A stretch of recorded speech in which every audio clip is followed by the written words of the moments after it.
Good morning, dear students. Once again, we are together. The chapter from Social Science, The Rise of Nationalism in Europe. Last time, you have studied nationalism in India. How this nationalism came to India, how the people were influenced by it, that you have studied in that chapter. This nationalism was a feeling among the people as you have studied. Europe में ये किस तरह से काम करने लगा, क्या कारण बने कि यूरोप में नेशनलिज्म को फिर से एक बार फिर इसको ज़्यादा महत्व दिए जाने लगा. Let us see. I am giving you the conclusion of this lesson through different points. The first important point is emergence of nation states. Nation states का मतलब ये है कि एक राष्ट्र की भावना, इसका इमरजेंस होना मतलब इसका उद्भव होना, ये कैसे हुआ. In 19th century, this nationalism came among the people, means this feeling of nationalism arose among the people as a force which led the emergence of nation state in the place of multinational dynastic empire of Europe. Means पहले जो पूरा राजकाज चलता था Europe में भी, वो multi national dynastic मतलब बहुत सारे राजतंत्र में बहुत सारी जातियां होती थी जो उस तरह से राज करती थी. French Revolution took place in 1789, paved the way of modern nation states. French Revolution, the old monarchical order, and encouraged the development of popular nationalism. 1789 में फ्रेंच रिवॉल्यूशन हुआ और इसी रिवॉल्यूशन के बाद लोगों में ये फीलिंग आई कि हमें ऐसी सरकार या ऐसा चुनना चाहिए व्यक्ति को, या हमारे ऊपर शासन करने वाला ऐसा व्यक्ति होना चाहिए जिसमें सबके प्रति सोच की संभावना हो, और मोनार्चियल मतलब जो राजतंत्र होता था वो इसमें ज़्यादा उसका महत्व न हो बल्कि लोगों के बारे में सोचने वाला हो. तो ये एक नेशन स्टेट, देश के प्रति प्रेम की भावना और देश के लोगों के प्रति प्रेम की भावना, ये अरोज हुई कब? After the French revolution in 1789. French Revolution has introduced ideas like patrie, the fatherland, and les citoyens, the citizen, and the French flag amongst the French people. तीन चीज़ों की कि पैट्री एक फ्रेंच लैंग्वेज का वर्ड है और साइटोयन ये भी फ्रेंच लैंग्वेज में ही है. पैट्री का मतलब फादरलैंड और पितृभूमि, और द सिटीजन का साइटोयन मीन्स सिटीजन मतलब नागरिक क्या है, हमारी पैतृक भूमि क्या है, और फ्रेंच जो फ्लैग है इनको महत्व दिया जाने लगा. मतलब ये था कि मोनार्ची सिस्टम से अलग हटकर कुछ दूसरी चीज़ की जा सके, और यहीं से नेशनलिज्म अराइज हुआ यूरोप में. मतलब फ्रांस को ही हम कह सकते हैं, वो ऐसी कंट्री थी जहाँ से नेशनलिज्म की भावना दूसरी और कंट्री में, दूसरे यूरोप की दूसरी कंट्रीज़ में पहुँची. फ्रेंच का एक इम्पॉर्टेंट किंग था Napoleon. He is a well known king of history of France, or you can say in European history, his importance is great. He has decided a code. Before that, nothing was happened like that. Means he has made some laws, some guidelines that decides about how the rule will go on. मतलब उसने एक ऐसी चीज़ें बनाई, कुछ ऐसे नियम कायदे बनाए जो लोगों के लिए कुछ फ़ायदे का वो रखते थे, मतलब लोगों का भला उसके अंदर कुछ हो सकता था। उससे पहले तो राजतंत्र ही था, राजा की आज्ञा को मानना पड़ता था और उसमें राजकाज से संबंधित जो बातें होती थी वो केवल राजा और राज्य के भले के लिए होती थी, दूसरा और कुछ नहीं होता था, नागरिकों के भले के लिए कुछ सोचा नहीं जाता था। लेकिन नेपोलियन ने जो ये किया वो उसने एक नियमों का एक बहुत सारा वो बनाया, जिसमें एक दस्तावेज बनाया जिसमें बहुत सारे नियम थे। इसी को नेपोलियनिक कोड कहा जाता है या एक सिविल कोड जो 1804 में फ्रांस में लागू हुआ। इसके अंतर्गत क्या चीजें थी? By this code all the privileges based on birth established, equality before the law secured, the right to property simplified, administrative divisions abolished the feudal system and freed peasants from serfdom and manorial dues. Guild system was removed and transport and communication system improved. तो इसके अंतर्गत क्या क्या चीज़ें हुई? सबसे पहली जो चीज़ थी वो ये था कि बर्थ के आधार पर जो भी राइट्स मिलते थे लोगों को, वो राइट्स इसके अंदर खत्म कर दिए गए। आपने यदि काम नहीं किया है तो आपको उसका अधिकार नहीं है कि आपके पूर्वजों ने कोई काम किया उसका फ़ायदा आपको मिले, मतलब किसी कुल में जन्म लेने से आपका कोई मतलब नहीं है। तो बर्थ राइट जो एक हाई सोसाइटी होती थी जिसमें कुछ ग्रांट होते थे, उनको उसने खत्म कर दिया। Established equality before law and secured the right to property. कानून के निगाह में सब बराबर होंगे और राइट टू प्रॉपर्टी, मतलब पहले जो भी प्रॉपर्टी होती थी वो राजा के अधिकार में ही होती थी, व्यक्ति का अधिकार उस पर दूसरे नंबर पे होता था, सेकेंडरी होता था। लेकिन नेपोलियन ने इस चीज़ को, राइट टू प्रॉपर्टी के अधिकार को और अच्छे मजबूत तरीके से लागू किया ताकि लोगों को ये लगे कि हाँ अब उनका भी कुछ वजूद है। और इसी चीज़ को उन्होंने सिंप्लीफाइड भी किया नेपोलियन ने। Administrative divisions, the whole administration of the country was divided in different sections. So इस तरीके से एडमिनिस्ट्रेटिव डिवीजन हुआ। इसके अलावा abolish the feudal system and freed peasants from सर्फडोम।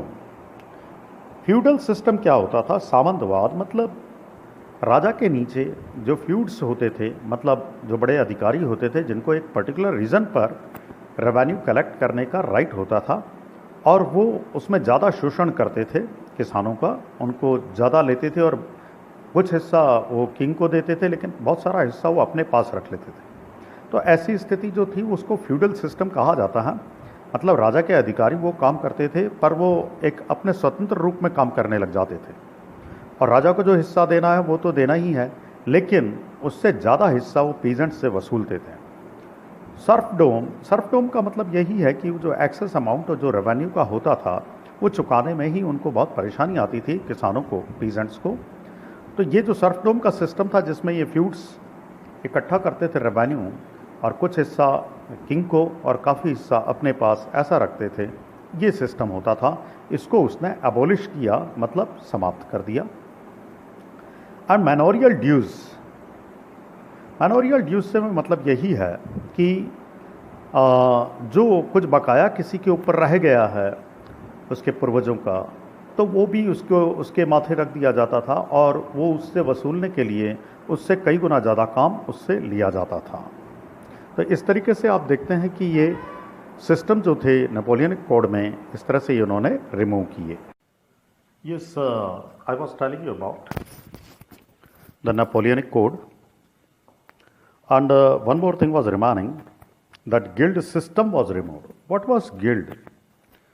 Guild were the associations made by artisans, peasants, and these associations were protecting their rights of their members. Means these were the organization, you can say, they were working for the protection of rights and for their favor they were working. But Napoleon was found that the working of these were unsatisfactory. That's why he removed this system. तो guild system जो था वो उसने remove किया, इसने Napoleon ने, जो कि पीजेंट्स आर्टिजन्स के द्वारा बनाया हुआ सिस्टम था, और ये सही तरीके से काम नहीं कर रहा था, इसलिए उसने इसे हटाने का निर्णय किया। इसके अलावा ट्रांसपोर्ट कम्युनिकेशन सिस्टम वर इम्प्रूव्ड। पूरे देश में ट्रांसपोर्ट सिस्टम, कम्युनिकेशन सिस्टम, ये सब उन्होंने नेपोलियन के जो नेपोलियनिक कोड था 1804 सिविल कोड, उसके द्वारा ये भी इम्प्रूव करने पर उन्होंने जोर दिया। There was establishment of universal law, standardized weight and measurement, and common national currency which benefited each and every section of the society. Means Napoleon established a universal law, means a common law will be there.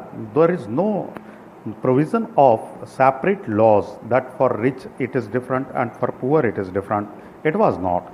Means there is a single law and that is called the universal law. एक ही कानून सबके लिए होगा और वही कानून के अंतर्गत सभी को जो भी न्याय किया जाएगा वो उसी के द्वारा होगा।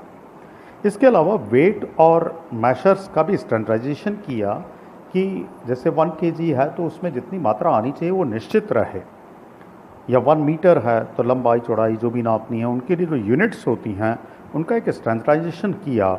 और कॉमन नेशनल करेंसी, पूरे देश में एक ही करेंसी हो, अलग अलग तरह का कोई अपने अपने हिसाब से कुछ न चला पाए, इसलिए भी उन्होंने कॉमन करेंसी पे भी काम किया कि पूरे देश की एक कॉमन करेंसी होनी चाहिए, और इससे पूरे देश को, पूरे सोसाइटी को, सबको फ़ायदा हुआ। तो आपने ये नेपोलियनिक कोड के बारे में अभी पढ़ा।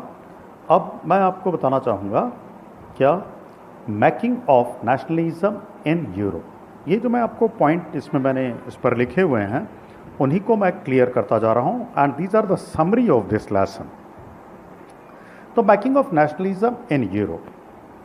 Europe is a continent and different countries are there: Germany, Italy, Switzerland, UK. These are the countries. So what has happened? You have studied about France. आपने जैसे ही नेशनलिज्म की बात चालू किया, सबसे पहले फ्रांस का नाम आया और नेपोलियन के बारे में आपने अभी पढ़ा। अब मैं दूसरे कंट्रीज़ के भी बारे में बताऊंगा। Germany, Italy, Switzerland were divided into kingdoms, duchies and cantons. जैसे हमारे यहाँ ये प्रांत में बटा रहता है, तो वैसे भी ये दूसरे जो राज्य देश थे, जर्मनी, इटली और स्विट्ज़रलैंड, ये किंगडम्स, डचीज़ भी वही अपने डच लैंग्वेज में उनको डचीज़ कहा गया है। कैंटन्स जो स्विट्ज़रलैंड की जो लैंग्वेज है उसके अंतर्गत उनको कैंटन्स कहा गया। तो ये इसमें बटे हुए थे। In mid 18th century those rulers had their autonomous territories, they did not share a collective identity or a common culture. 18th century में जितने भी ये कंट्रीज थे उन सब का कल्चर अलग अलग था, वो एक कॉमन कल्चर को शेयर नहीं करते थे।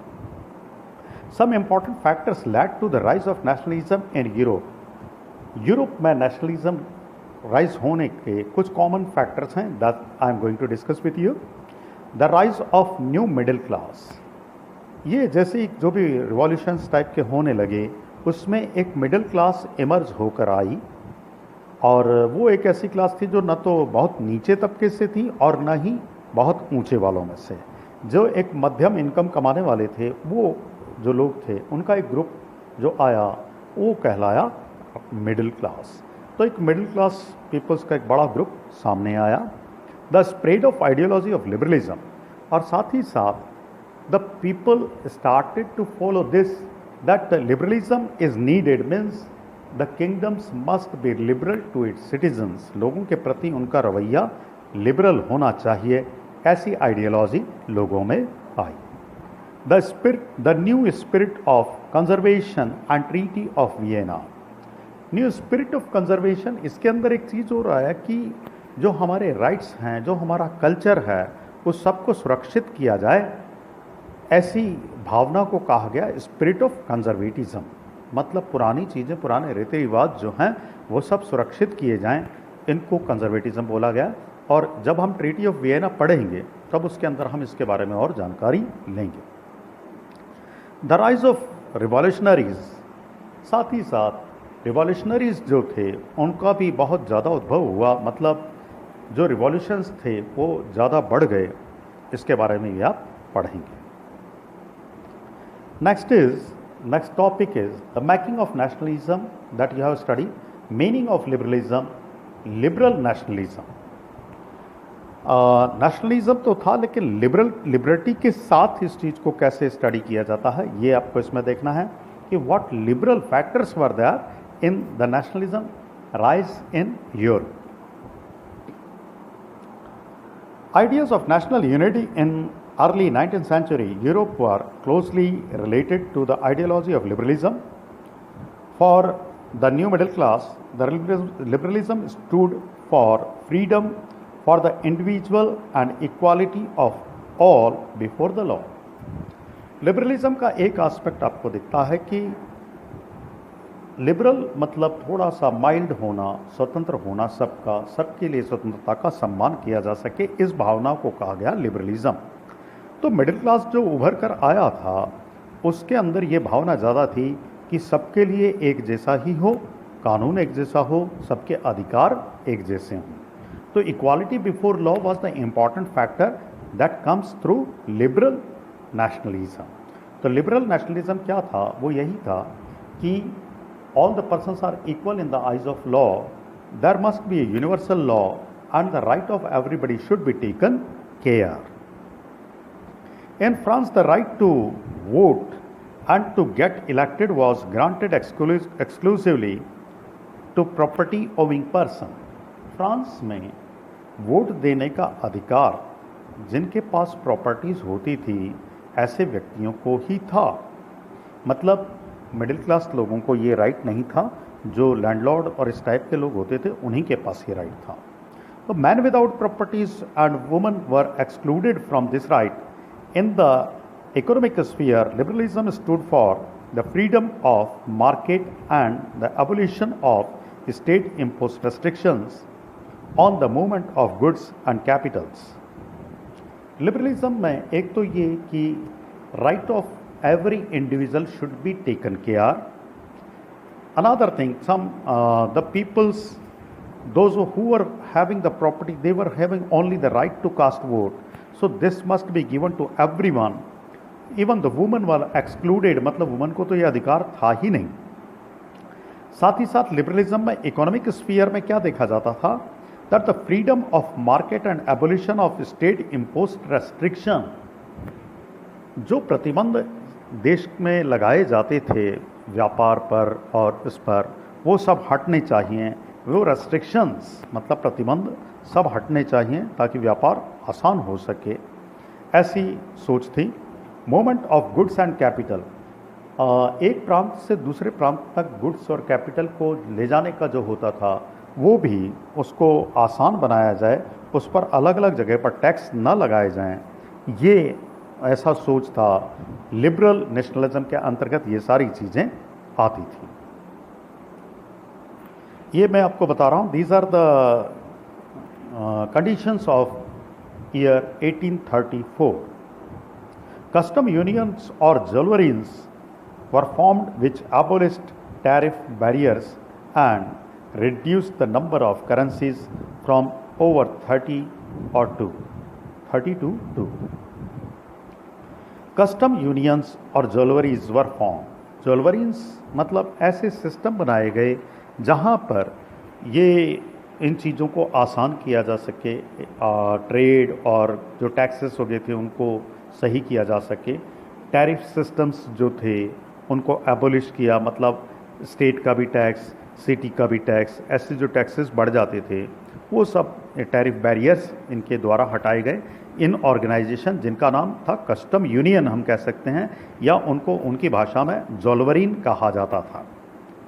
तो इनसे नंबर ऑफ करेंसीज जो अलग अलग होती थी, करीबन 30 के आसपास करेंसीज थी जो केवल 2 ही रह गई। मतलब कम करेंसीज को करके, टैक्सेस वगैरह को कम करके, ये एक लिबरल नेशनलिज्म का एक सूचना थी, मतलब लिबरल नेशनलिज्म को स्प्रेड करने वाली बात थी। अब मैं अगला टॉपिक आपको जो ले रहा हूँ that is New conservatism after 1815. Conservatism, I told you, the defeat of Napoleon in 1815, European governments were driven by the spirit of conservatism. Conservatives believed that established a traditional instruction of state and society like the monarchy, the church, the social hierarchy, property and the family should be preserved. Conservatism का मतलब मैंने आपको बताया था कि जो पुराने customs थे, जो ट्रेडिशंस थे, उनको हम सुरक्षित रखें. तो in the year 1815 Napoleon was defeated, so whatever the improvement he has made in the society, now they were under threat, and these conservatism were the rights to were ruling on the country, and that's why this group of people, those who want to conserve the old tradition customs, they were in power. So what they want in the society or the institutions, you can say, उन सबको preserve रखना. एक तो monarchy system, मतलब जो राजतंत्र है, राजा के द्वारा शासन है, उसी को चलना चाहिए, ऐसी कवायद थी, ऐसा कहना था इन कंजर्वेटिज्म का, कंजर्वेटिस्ट का. चर्च के राइट्स, सोशल हायरार्की, समाज के अंदर जो ऊंचे से नीचा लेवल और नीचे से ऊंचा लेवल था, वो भी बरकरार रहेगा. चर्च के राइट्स बरकरार रहेंगे. प्रॉपर्टी से संबंधित राइट्स जो हैं, फैमिली और उनके जो राइट्स हैं, जो हाई क्लास फैमिली हैं उनके राइट्स हैं, इन सब को प्रिजर्व किया जाए, मतलब उनको वापस से स्थापित किया जाए, जो कि नेपोलियन ने हटा दिए थे. उनको ये वापस से एस्टैब्लिश करना चाहते थे. European power like the Britain, Russia, Prussia, Austria, who had collectively defeated Napoleon, met at Vienna to draw a settlement for Europe. जो तीन कंट्री आपको मैंने अभी नाम बताया, Britain, Russia, Prussia, Austria. Prussia अलग है, रशिया अलग है. ऑस्ट्रिया, ये चार कंट्रीज़ हैं. इन्होंने कलेक्टिवली फ्रांस के साथ फाइट में नेपोलियन को डिफीट किया था. और उसके बाद वियना की ट्रीटी हुई, जिसको वियना ट्रीटी या draw up A settlement for Europe. तो यूरोप में एक सेटलमेंट का वियना ट्रीटी के द्वारा एक प्रादुर्भाव हुआ, जिसको हम कह सकते हैं कि ये ट्रीटी ने पूरा सिनेरियो ही चेंज कर दिया. ट्रीटी क्या थी और ट्रीटी के द्वारा क्या क्या डिसाइड हुआ, let us see now. Congress was hosted by Austrian chancellor duke Metternich. The person name duke Metternich, this person has presided or hosted the meeting of Treaty of Vienna, which was conducted in 1815. Vienna is a town where this treaty in 1815 was signed by France with these four important countries that you have come to know: Austria, Prussia, Russia and Britain. What were the main features of these treaties? Let us see. The first one was Bourbon dynasty, which had been deposed during the French Revolution, was restored to power. French revolution के time में bourbon dynasty एक जाति का नाम है. ये bourbon dynasty जो थी, इसको हटा दिया गया था उस समय. तो इसको वापस से प्रभाव में लाना और उनको वापस राज्य की बागडोर उनके हाथ में देना, मतलब रीस्टोर करना, ये पहला पॉइंट था. France lost the territories it had annexed under Napoleon. Napoleon ने उस समय जो जीते थे, जो भी देश जो उनकी हिस्से जीते थे ज़मीन के, वो सब उनको वापस लौटाने पड़ते. इसमें ये प्रावधान किया गया कि फ्रांस वो सब वापस लौटा देगा. A series of states were set up in the boundaries of France to prevent its expansion in future. Near the France small states were established such that if the France want to expand, then it be a check on the expansion of France. France के आसपास boundary पर small states establish किए. अगर वो किसी पर भी आक्रमण करके अपना एक्सपांशन करना चाहता, अपना फैलाव करना चाहता, तो वो उनके लिए चेक लगता था और इन कंट्रीज़ को उसकी सूचना पहले मिल जाती. तो वो इस तरह से फ्रांस पर एक चेक रखना चाहते थे कि वो एक्सपांशन ना कर सकें. Prussia was given important new territories of its western frontiers, while Austria given control on northern Italy. दो कंट्रीज़ के बारे में बताया। प्रुशिया को क्या मिला? वेस्टर्न फ्रंटियर, जो पश्चिमी प्रांत की सीमाएं थी, उनकी कुछ टेरिटरीज प्रुशिया को मिली और ऑस्ट्रिया को नॉर्दर्न इटली पर अधिकार मिला। German Confederation of 39 states that had been set up by Napoleon was left untouched. एक जर्मन कॉन्फेडरेशन उन 39 स्टेट्स का एक पहले ही बना हुआ था नेपोलियन के समय ही, पर वो उसको कुछ भी तोड़ा मोड़ा नहीं गया, वो अनटच्ड रहा, मतलब वो स्टेट्स एक बफर स्टेट की तरह सुरक्षित रहे। In the east Russia was given part of Poland which while Prussia was given the portion of Saxony.